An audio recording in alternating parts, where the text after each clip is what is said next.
This is WMAR, TV Channel 2, Baltimore at 7:30 at the Newswatch 6 p.m. report for this Wednesday, September 13th, 1972. Good evening, everybody. I'm Peter Wiggins. There's what's happening on Newswatch 2, the 6 p.m. report. A 55-year-old door-to-door magazine salesman has been charged with 3 counts of receiving stolen goods following a raid on a man's 100-acre Crownsville estate, which county police say may be staged in an area for a 6-state theft ring. George Rogers has the report. Thomas Oliver Brown, 55, at a B60 ranch in Sunrise Beach Road in Crownsville was released on $1,000 of bond pending a preliminary hearing October 10th after police served a search warrant on September 5th when they found about 250 items which may have been stolen. The police announcement of the raid said Brown's arrest was made yesterday. Police seized goods and estimated to be worth $25,000 to $50,000 in the raid. Warrants were not issued for Brown, although he was at an estate when the raid was made. Police said that a warrant was later issued for his arrest on 3 counts of receiving stolen goods, and Brown surrendered for 2 days after the raid. Police said that they did not release the information of the September 5th raid until yesterday afternoon because they had to complete a list of articles believed to have been stolen more. The list of alleged stolen articles on a single-spaced typewriter piece of paper which is 2.5 feet long. Detective Lieutenant Bernard Kiesling said county police did not remove the numerous articles from the article estate. There's no way we could watch the estate and we will get the list checked out, Lieutenant Kiesling said. Inventoried items included recorded tape players, motorbikes, candy, cigarette machines, candy machines, TV sets, watches and jewelry, a rifle and pistol, a jukebox, a vacuum cleaners, motors, chainsaws, typewriters, race cars, rare coins, cameras, and furniture, police said. The raid was made as a result of a 3-month investigation of the theft of certain items from a truck of a White Gables motel in Millsville. Lieutenant Kiesling declined to say what the items were stolen from the truck, but valued them at more than $25,000. The other items were found from the ring were valued at about $25,000 and $50,000, police said. Lieutenant Kiesling said that the items found in the raid were not visible from the road were scattered throughout the house and 5 buildings and 100-acre estate. Police do not have any warrants out for any of the additional suspects in the case, Lieutenant Kiesling said. Lieutenant Kiesling said 14 county police took part in the raid, and the FBI spokesman said they. Good health, good spirits, and we're just so happy to have her back. Unharmed? Yes, for the most part, unharmed. Washington, a $33.6 billion revenue sharing bill, one of the landmark measures in the 92nd Congress, had been passed in the Senate 63 to 26 despite the misgivings of many members. The bill was approved Tuesday night, and after a 12-hour session and sent to the Congress at the conference with the House to iron out major differences and versions passed by the 2 branches. Again, but I'm also Senator Russell B. Long, Democrat of Louisiana, Senate manager of the bill, said he hopes the conference can begin Thursday and can reach quick agreement. If that happens, the first payments of $39,000 to $30,000 eligible states, cities, counties, and townships and counties could be sent out by the federal treasury in October. Under the Senate's version of the revenue sharing bill, Anne Arundel County could receive $7.78 million, of which $445,000 will go to Indianapolis Act, and according to spokesman for Senator J. Glenn Beall Jr. County Administrator Robert Strutt pointed out today that a compromise bill would have to be approved by both the House and the Senate. He estimated that the total allotment for the county would be probably landing between $7 million and $4.2 million, which the county would receive under the House version of the bill. Several senators said that they could not consistently vote for the bill, but the federal deficits will be brought to bill laws in the 4 years. But an election year, the majority took this opportunity to help put in effect the first program of the bill turned back federal tax revenues to state and local governments on a no-strings basis. The major difference between the Senate and House bills involved the formula for distributing the funds. The Senate bill generally favors the poorer, less populated states. The House measures in the urban and industrialized ones.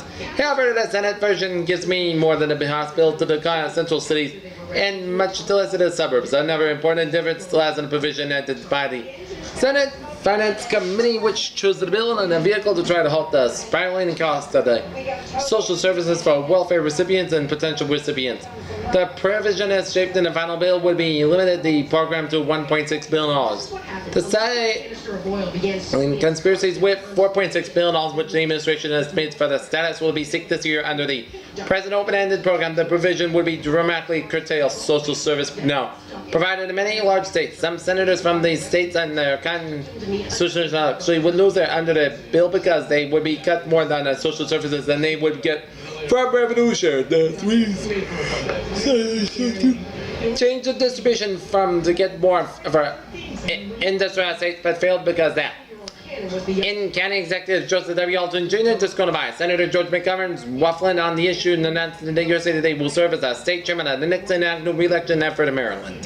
That appointment, Alton said it especially strange. Defenders A News conference in the Arundel Center came from Nixon campaign director Clark McGregor and will be around to be a nearly full-time job, especially during October. Alton said that he had to be particularly responsible for Warren County officials throughout the state who have not yet joined the Nixon bandwagon and will be traveling successfully at times, giving speeches in connection with the effort. He said that a goodly number of top county officials in the state are comfortably in the position that they find themselves in his campaign may openly break with Senator McGovern despite party affiliations. In 20 years of public life, I've never seen a candidate more completely divorced from such a large segment of his party. Alton said, large numbers of Maryland residents, including many persons who consider themselves liberals, have lost heart watching McGovern daily change his positions to change daily. Alton said President Nixon, on the other hand, promised to begin an era of negotiation rather than confrontation when he was elected in 1968 and has done that. Alton said, besides pushing for Nixon and Agnew for his travels around the state, Alton said he intended to support the Republican congressional nominee Marjorie S. Holt over her Democrat opponent Warner forms. Warner says positions, particularly on controversial issues, have just school busing have changed 180 degrees since he was a member of the legislature in 1979. Alton in charge. Forms were aggressive, busing and supported as a legislature. Alton said, accepting a position which will be denied large amounts of time outside of the county will bring criticisms. Alton said, but he said that this Teenagers at the time kidnapped, beat, particularly valued to the Nixon effort since that. McCabe died of asphyxiation. One of the other men was acquitted, and a third pleaded guilty to manslaughter. 3 friends of alleged marathon. More than 400 Mayo residents are fighting to keep the community's old-fashioned post office open. The Mayo Civic Association voted this week to a letter in the petition of 2 signatures to postal services off. Officials in Baltimore requested that the Mayo Post Office be allowed to remain open. About 400 families pick up their mail from their post clerk from one of the 30 locked houses and boxes, and that's the way it's like it, said Richard McCrone, vice president of the Mayo Civic Association. The association's vote was prompted by a request from 30 Mayo residents and rural delivery from Edgewater Post Office. Postal Service officials in Baltimore said if it must meet Mayo residents one delivery, they will have that. The minute that they start delivering mail from the Edgewater Post Office, which is 6 miles away, the Little Mayo Post Office will die, McCrone said. McCrone and Mayo residents do not want to travel 6 miles to pick up their packages. Mayo residents also buried in the Edgewater Post Office takes over to deliver the mail to the plate. Yo, the residents would lose their mail address. A post office official said that the post office offered to allow residents to keep their mail address even if Edgewater took over the delivery, but the official declined. However, the official is still available. Anyway, there's been any plan to close the Mayo Post Office at the present time. If a majority of customers desire the home delivery, then it will be provided, said LR2 Tess Parker, manager of the Baltimore Post Office Customer Services. The 2% Mayo Post Office's employees will retire in the next year, said Mayo residents said they will for the post office will close in the initial hour, but there is room for the 2 post offices in the Grun, South County area. Richard Wolf Dawson had been postmaster and clerk in the Mount Post Office for 18 years. Dawson said that he will plan to retire before February. Ms. Dawson said that the post office remains open. She would be willing to stay as long as in 6 months to help acquaint a new postmaster with the procedures there. She reiterated what Parker said. No official decision had been made to close the Mayo Post Office. Mrs. Dawson suggested that the post office could be not in most space in additional boxes. Freddie Myers will be in buried tomorrow for his parents. The problems remain. Besides their grief, they are the burden of bills that mounted up while 6-year-old Freddie was in the hospital after being burned while playing near a fire. Senate appointment was back in the limelight today as Senator Edward T. Hall. Republican Forsyth received the 7-year-old vision of a multi-purpose Coliseum in the Lodging and Development State Park at the hearing before the Legislature Council Subcommittee at the State Capitol. Budget yesterday, Hall said representatives from various Annapolis and Arundel County and Maryland officials and organization urged that the Coliseum be built this time. In 1966, the State Commission was established by a result of a proposal by Hall to study the feasibility of building a permanent historical drama amphitheater which could also be used for other purposes. In 1967, the General Assembly appropriated $35,000 to the study and for preliminary plans for the all-purpose areas. When the study results were released in 1970, however, they consisted only of plans for a theater, and it was agreed that at the time that the project was headed in the wrong direction. The project had their yesterday's hearing held the minority floor leader reiterated that his feeling that there was just enough room in the apple, so we really have to call it time. There are 660 people. At Sandy Point that the barely are being used, he said. And one of the persons Hall called on to speak the project was Betty Smith, president of the Maryland Clam Festival. She noted that the festival, which is held for the next 3 days, and in August in the Annapolis City Dock, has grown every year since it began 7 years ago. We bring in 40,000, 70,000 people to the festival, she said. It grows about $300,000 a year, and about 9% of that is turned back into the area. But we need more parking space. People know we have to park it at a Navy Marine Corps Stadium, and we could be building some other than neighbors, she said. Mr. Smith added that to the plans for a marine near the Coliseum would be ideal for a festival since a major part of it is a best show. In addition, many persons come to the festival by bus, represented by Arundel County come by boat and bus. Okay, now to sports. Tonight, the Baltimore Orioles will be in Detroit, taking on the Detroit Tigers. Dave McNally on the mound for the Baltimore Orioles. The status of both Dwayne Thompson and Jack Mackey was uncertain today with the start of the National Football League season just 4 days away, but Mackey was talking about his situation. Of course, Thomas couldn't be found. Mackey, the Baltimore Colts veteran tight end, said Tuesday that he was consulted as a lawyer on his position with the team. He said the Colts refused to place him on waivers and also would not give him his outright release. The Colts announced Monday that the 9-year veteran who was voted the best tight end in the first 50 years of pro football was retiring. Mackey merely denied that he was leaving the game. The problem began when Tom Mitchell moved ahead of Mackey into the first string and then was named to the coach Don McAfee to start Sunday's season opener against St. Louis.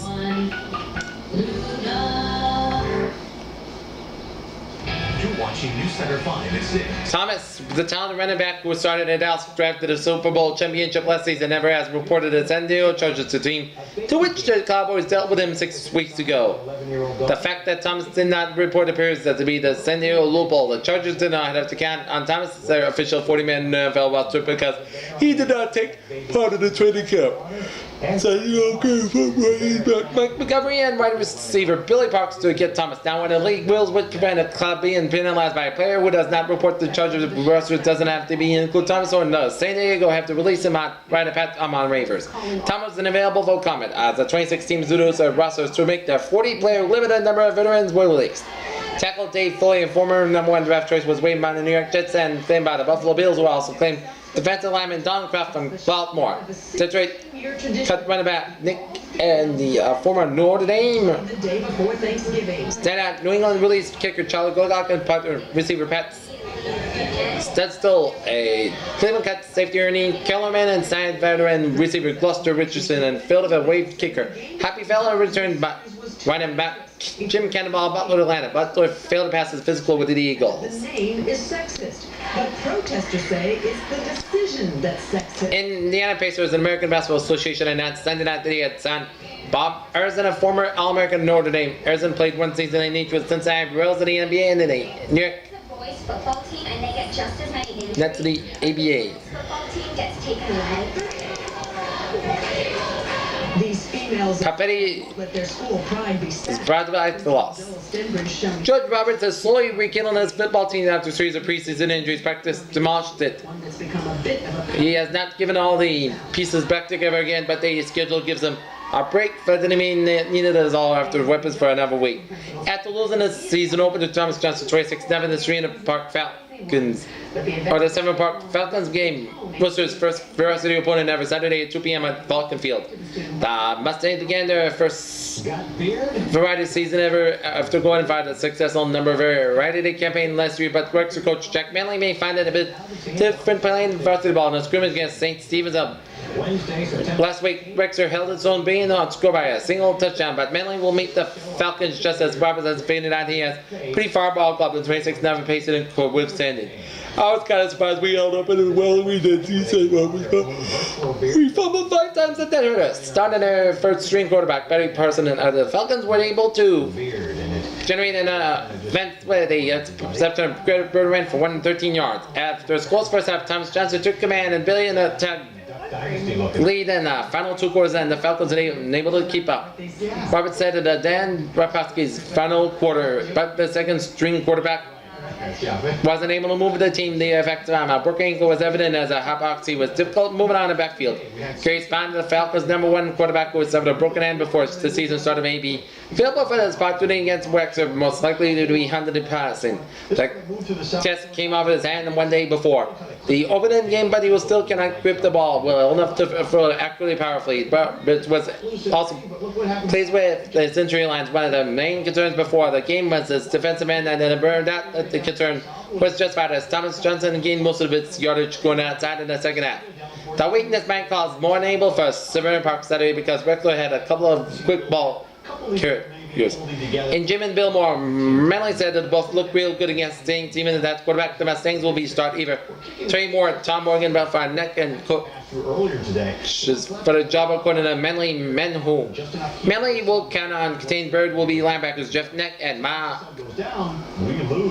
Bethel, but of whom had good performance during the scrimmage. Manley also praised Jeff Hartman for the job he did in defense line. They all do have been work up for the team, however, because the Falcon wings into the game with a considerable weight advantage due to the concentration in his first year varsity competition and accurate evaluation is still the former more likely to be the latter, as Manley seemed to think he is going to something this year. I think we got some real good all-state talent. Said the Worcester coach may regret that the season progresses. School during their first year of varsity conception do not normally have winning records match for the all-state players. Obviously, Manley thinks that the Mustang will be the exception to that rule. Okay, now on the little weather here. Right now, our current conditions at 6 p.m. reports in Baltimore Airport, temperature 39 degrees with a dew point about 66 degrees and the humidity 47%. Barometer 29.94, visibly 6 miles per hour. Wind speed southwest about 10 miles per hour. Around the region, it is 88 out in Dallas, 87 in Washington National, 74 out in Lorton, 87 in Andrews, 87 in Dover, 83 in Wilmington, Delaware, and 86 in Salisbury. Some clouds are going to try to build tomorrow afternoon. We see a few more clouds during the afternoon. What about running the nation today? Sprinkler to the tries to develop out of these. Cool weather is forecast today for the Midwest and Plains states, and warm humid weather was forecasted from Texas to the southeast and the Mid-Atlantic states. Showers are forecast for the southwest, southern Florida, and the Midwest to the northeast. Temperature set up. So as you look over the city there, you see that mix of clouds. Okay, 7 Okay, our forecast goes like this. Variable cloudiness with a chance of afternoon showers today and highs in the low to mid 80s. Lows tonight in mid 60s and variable cloudiness Thursday with lows in the mid 80s. Sunset 7:08 p.m. 74 degrees. Monday, cold front comes through, giving us a chance. Sunset 7:08 p.m. and moonset 10:51 p.m. That's gonna be it for Newswatch 2 on this 6 p.m. on September 13th, 1972 on Wednesday on P1. Have a good evening and come back with the CBS Evening News. Walt Cronkite. Newswatch will be back at 7. Have a good evening. See you at 7. Bye bye for now. Here.